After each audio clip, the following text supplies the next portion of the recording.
The commercials. 8:23, welcome back. Of course, Pink Shirt Day in full effect here on Breakfast Television. Cindi Seddon, a familiar face to us here on the show. Welcome back. Thanks for having me. Founder of Bully Beware, and of course, we are addressing the issue of bullying in the schools. What have you seen in the past year? This movement clearly has a terrific momentum. What have you seen with the power of Pink Shirt Day in schools and the message to the kids? Well, it's growing. It continues to grow and gain momentum. I remember when we first started Pink Shirt Day, particularly our boys were nervous about wearing pink. It was just not a color that boys tended to wear, and that just doesn't seem to be an issue anymore. I mean, we did other things, pink bands or pink makeup on the face, but now they're fully into it. They're much more comfortable with the whole movement and idea.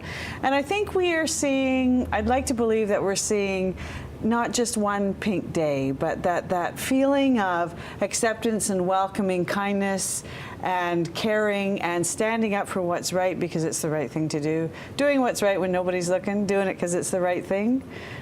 I think it's making a difference. That is the conversation, right? At the root of this is talking to kids and teens and adults, really, about doing the right thing no matter who's watching.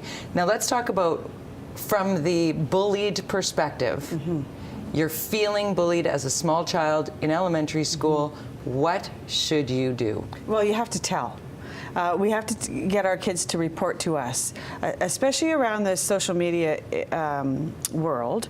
It's a private world. It's kept away from adults. And so we have to develop the kind of relationship with our kids that they're going to tell us or another adult that they trust. And then we need to do something about that. When they have the courage to tell us, we need to kind of investigate.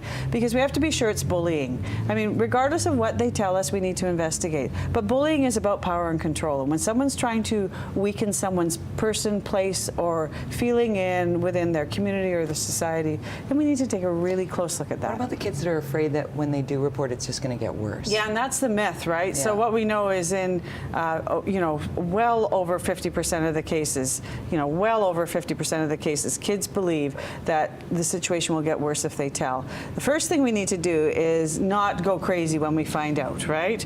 So we don't want our parents streaming in saying, I want justice for my child. Although you feel like that, what we need to do is work through it. Because what we always want to do is point out the behavior of the bully, tell them why it's wrong, tell them what they need to do differently, and have them decide how they can strengthen relationships rather than break them down. Angus Reid just came out with this poll looking at adults and their mindset when it comes to bullying, and 2/3 of the respondents said they don't believe bullying is ever going to go away. What's your take on that, dealing with kids and dealing with just basic interactions? I agree. I don't think it will ever be gone because it's part of the social development of all of us. And being about power and control, some people feel that, if they don't have a power in one place, they feel the need to have power in another.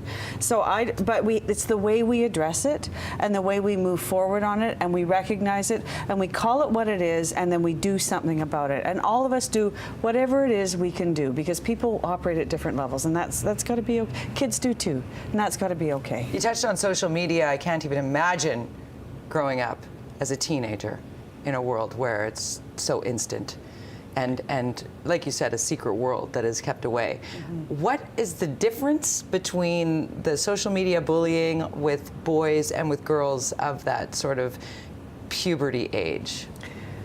The difference? I think there's not a big difference. It goes up back and forth. Gender. Girls are targeted more obvious. Well, I don't know if it's obviously, but they are targeted more and tend to report more often that somebody has disrespected them online, or sent nasty texts of them, or sent nasty photos of them. So, it's sort of 85% of girls, whereas, under 50% of boys report that kind of thing. But what I think is going on is that kids, once they're behind a screen, it's anonymous, or it's not anonymous. You don't have to take responsibility for your behavior.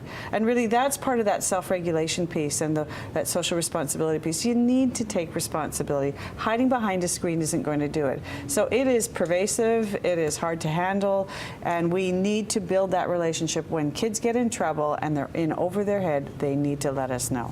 The word responsibility stands out about today. Empowerment does as well. And we've been, asking this, if there's one word to define what Pink Shirt Day represents for you, what would that be? Strength, courage, power, together.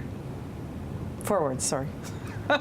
It's great Indeed. words, great words, great movement. Hashtag Pink Shirt Day. If you're watching, send us your photos as well. We're celebrating the movement and recognizing the great message behind all of those words you just shared right there. BullyBeware.com, great resource for parents. Thank you, Cindy. We love it when you stop by.